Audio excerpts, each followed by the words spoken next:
I tried to do just multifamily value add, and I was a miserable failure Okay. because I spend 2 hours a day reading research reports. I am subscribed to every research newsletter known to man, right? So I pay for all of it, and I look at this. And clearly, lots of these services point out to the fact that while in general, large multifamily is one of the most advantaged, resilient and tax advantaged classes in the US, it's not always the best.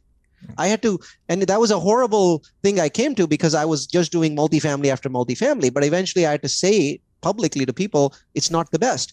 In any given year, multifamily was either number 2 or number 3 in the US. Number 1 would be something like self-storage or mobile home parks or industrial. Those are the ones that were rising faster than multifamily. They had a higher delta growth.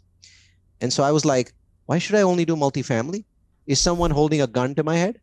So I was like, I'm going to do self-storage. So I did that. Very profitable. I'm going to do industrial.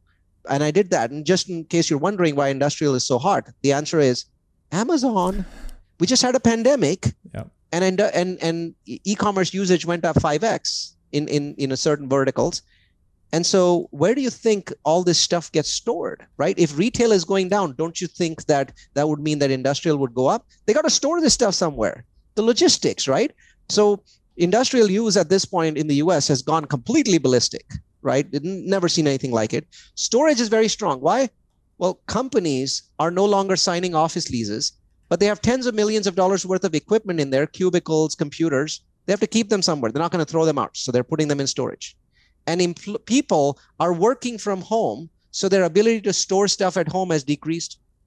So guess what they're doing? They're putting them in storage. So bottom line is this. Those are examples that worked during the pandemic. 2 years from now, it'll be something different. I became agnostic to multifamily. So what I decided to do was I said, multifamily is going to be my base. It's going to be my foundation. But in any given year, I'm not going to do more than 50% of my projects in multifamily. I'm always going to go for the asset class that is the best in that year. And I've tried but failed to do other asset classes. I've tried to do senior housing. I've successfully done student housing. So I've tasted from many cups, with multifamily staying kind of my base throughout that process. But that ended this year. So starting this year, my base is no longer multifamily. It's a kind of multifamily. And you can ask me about that if you like. Yeah.